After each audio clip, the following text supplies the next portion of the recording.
25 ಬೆರಳು ಹೊಂದಿದ ಅಪರೂಪದ ಮಗುವಿನ ಜನನವು ಬಾಗಲಕೋಟೆ ಜಿಲ್ಲೆಯ ರಬಕವಿ ಬನಹಟ್ಟಿಯ ಸನ್ಶೈನ್ ಆಸ್ಪತ್ರೆಯಲ್ಲಿ ನಡೆದಿದೆ.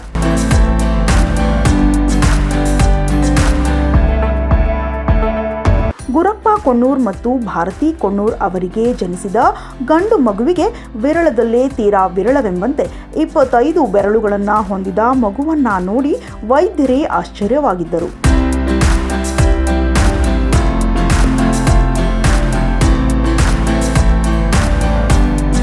ವಿಶೇಷವಾಗಿ ಜನಿಸಿದ ಮಗುವಿನ ಬಲಗೈಗೆ 6, ಎಡಗೈಗೆ 7 ಮತ್ತು ಪ್ರತಿ ಕಾಲಿನಲ್ಲಿ 6 ಬೆರಳುಗಳನ್ನು ಹೊಂದಿದ್ದು ಸಾರ್ವಜನಿಕರು ಆಸ್ಪತ್ರೆಗೆ ಧಾವಿಸುತ್ತಿರುವುದು ಕಂಡುಬಂದಿದೆ.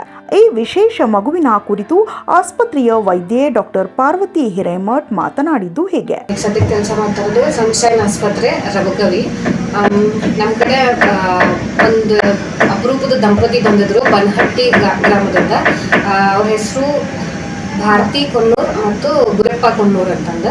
ಅವ್ರು ಬಂದಿರುವಾಗ ಆ್ಯಕ್ಚುಲಿ ಹೆದರ್ಕೊಂಡ್ಬಿಟ್ಟು ಬಂದಿದ್ರು. 9 ತಿಂಗಳು ಬೇರೆ ಆಸ್ಪತ್ರೆಯೊಳಗೆ ತಿಂಗಳ ಪರೀಕ್ಷೆ ಒಳಗಾಗ್ತಾಯಿದ್ರು.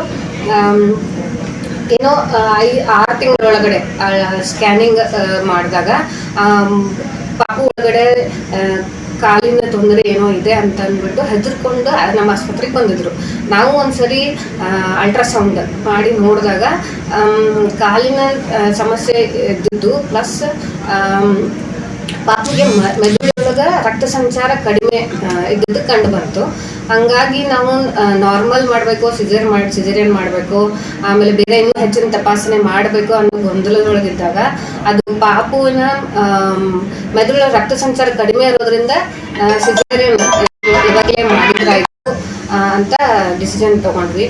ಆಮೇಲೆ ಅದಕ್ಕೆ ಮುಂಚೆನೆ ಪಾಪು ಇನ್ನೂ ದಿನ ತುಂಬಿರಲಿಲ್ಲ. ಅದಕ್ಕೆ ಮುಂಚೆನೆ ನಾವು ಏನೇನು ಟ್ರೀಟ್ಮೆಂಟ್ ಕೊಡಬೇಕು ಅಂದರೆ ಇಂಜೆಕ್ಷನ್ಸ್ ಎಲ್ಲ ಬರ್ತವೆ, ಅದನ್ನೆಲ್ಲ ಕೊಟ್ಟು ಅದಕ್ಕೇನು ತೊಂದರೆ ಆಗದಿರೋ ಹಾಗೆ ನೋಡಿಕೊಂಡು ಸಿಜೇರಿಯನ್ ಮೂಲಕ ಪಾಪುನ ಡೆಲಿವರಿ ಮಾಡಿದ್ವಿ. ಡೆಲಿವರಿ ಮಾಡಿದಾಗ ನೋಡಿದ್ವಿ ಅದು ಕಾಲಿನ ಸಮಸ್ಯೆ ಏನೂ ಇರಲಿಲ್ಲ. ಅದ್ರ ಜೊತೆಗೆ ಸರ್ಪ್ರೈಸಿಂಗ್ ಆಗಿ 2 ಕೈಯಲ್ಲೂ ಎಕ್ಸ್ಟ್ರಾ ಬೆರಳಿತ್ತು. ಎಡಗೈಯಲ್ಲಿ 7 ಬೆರಳು, ಬಲಗೈಯಲ್ಲಿ 6 ಮತ್ತು 2 ಕಾಲಿನ ಇದರಲ್ಲಿ 6 ಬೆರಳಿತ್ತು ಒಟ್ಟಿಗೆ. ನಮ್ಮ ಸ್ಟಡಿ ಪ್ರಕಾರ ಕೇಳಿದ್ರೆ ಈ ಥರ ಜನನ ಯೂಶ್ವಲಿ ಕಾಮನ್ ಆಗಿ ಇರ್ತದೆ.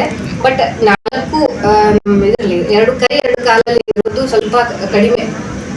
ಒಂದು ಬೇಬಿ ಈ ಥರದ್ದು ಹುಟ್ಟಬೇಕಾದ್ರೆ 1439 ಜನನ ಆಗಬೇಕು ಅಂತ ಸ್ಟಡಿ ಪ್ರಕಾರ ಹೇಳುತ್ತೆ. ಆಮೇಲೆ ಯೂಶ್ವಲಿ ಈ ಥರ ಬೇಬೀಸ್ ಹುಟ್ಟೋದಕ್ಕೆ ಕ್ರೋಮೋಸೋಮಲ್ ಡಿಫಾರ್ಮಿಟೀಸ್, ಪಾಯಿಂಟ್ ಮ್ಯೂಟೇಷನ್ ಅಂತ ಹೇಳ್ತೀವಿ. ಆದಾಗ ಮಾತ್ರ ಈ ಥರ ಬೇಬೀಸ್ ಡೆವಲಪ್ ಆಗೋ ಚಾನ್ಸಸ್ ಇರುತ್ತೆ. ಅದೊಂದು ಕಾರಣ ಆಗಿರ್ಬೋದು. ಎರಡನೇದು ಅವ್ರ ಇಬ್ಬರು ತಂದೆ ತಾಯಿ 30 ವಯಸ್ಸನ್ನ ಕ್ರಾಸ್ ಆಗಿದ್ದಾರೆ, ಅದು ಒಂದು ಕಾರಣ ಆಗಿರ್ಬೋದು ಪಾಯಿಂಟ್ ಮ್ಯೂಟೇಷನ್ ಆಗೋದಕ್ಕೆ. ಇನ್ನೂ ನಾವು ಹೆಚ್ಚಿನ ಪರೀಕ್ಷೆ ಮಾಡಬೇಕು. ಹಾರ್ಟಿಂದ ಏನಾದರೂ ಸಮಸ್ಯೆ ಇದೆಯಾ ಅದನ್ನೆಲ್ಲ ಚೆಕ್ ಮಾಡಿಕೊಂಡು ಬೇಬಿ ಕಂಡೀಷನ್, ಇವಾಗ ಸದ್ಯಕ್ಕೆ ಬೇಬಿ ಮತ್ತು ತಾಯಿ ಇಬ್ಬರು ಚೆನ್ನಾಗಿದ್ದಾರೆ. ಮುಂದೆ ಇನ್ನೂ ಪರೀಕ್ಷೆ ಮಾಡ್ಕೊಂಡು ಹೇಳ್ಬೇಕು.